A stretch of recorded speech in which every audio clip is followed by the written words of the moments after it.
Hello all. In this class, I'm going to discuss about various types of gear trains. So, what are the gear trains?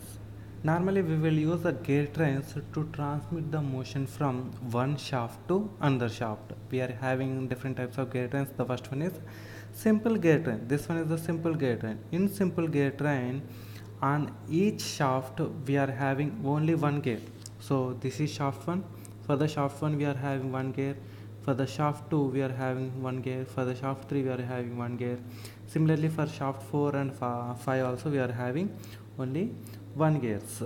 So, here, if the input shaft is rotating in clockwise direction, the output shaft will rotate in clockwise direction if the number of intermediate gears are odd. That means here the number gear 1 is the input shaft, gear 5 is the output shaft, and the remaining gears 2, 3, 4, those gears are intermediate gears.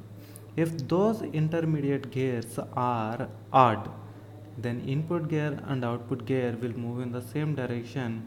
If those intermediate gears are even, then input gear and output gear will rotate in the opposite direction. Here the number of teeth on each gear 2, 3, 4, they doesn't affect the velocity ratio of the gear train. They are ideal gears. They are just used to transmit the motion from gear 1 to gear 5. They will not affect the velocity ratio. For example, if you see here from this derivation, n2 by n1 is equal to t1 by t2. If you take gear 2 and gear 1 only, we are getting n2 by n1 is equal to t1 by t2. Similarly, for gear 3 and gear 2, n3 by n2 equal to t2 by t3. Here n means angular speed, t means number of teeth. Angular speed and number of teeth are inversely proportional.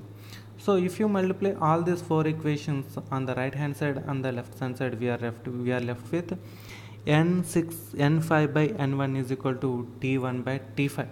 So here the angular velocity ratio or velocity ratio n5 by n1 is depending upon the number of teeth on the input gear and output gear only.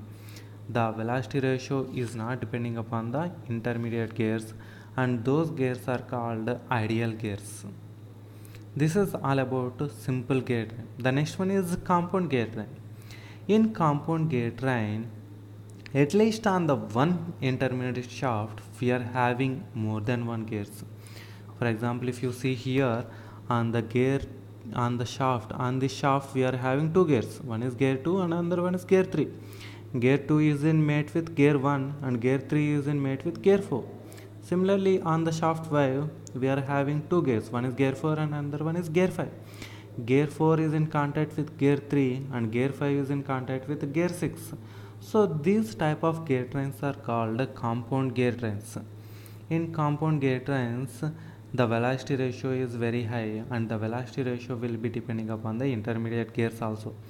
So n6 by n1 is equal to the number of teeth on driving gear by number of teeth on driven gear. This is the velocity ratio for compound gear train. And the next one is reverted gear train. Reverted gear train is also a type of compound gear train in which the input shaft and output shaft are collinear. If you see here the number 1, this one is input shaft and this one is output shaft. These two shafts are having same axis. So when the two shafts are having same axis and we are having one more compound gear here, for this shaft we are having two gears. So this combination is called as riveted gear train. Normally we will use the riveted gear trains in our watches and clocks. So here also this the formula for velocity ratio for riveted gear train is also similar to compound gear train only. N4 by N1 is equal to number of teeth on driving gear by number of teeth on driven gear. Next one is planetary gear train. In planetary gear train, we are having one or more gears will not only rotate about their own axis, but they also rotate about the axis of the other gears. So here gear S, gear P. Gear S is the sun gear, gear P is the planetary gear, and normally this planetary gear is not having a fixed axis. The axis of the gear P, this gear P will rotate around the axis of the gear S. This is the motion of the gear, motion of the point, locus of the point P. That means the gear S and gear P are connected by using one arm. As this arm is rotating in this direction, the gear P also rotates along the axis around the axis of the gear S. So by using this planetary gears, we can obtain very high velocity ratios. Normally, in most of the mechanisms where we need the high velocity ratios in those mechanisms, we will normally use the sun and planetary gear or epicyclic gear or planetary gear trains. This is all about various types of the gear trains. In the next class, we will solve the gear train problems.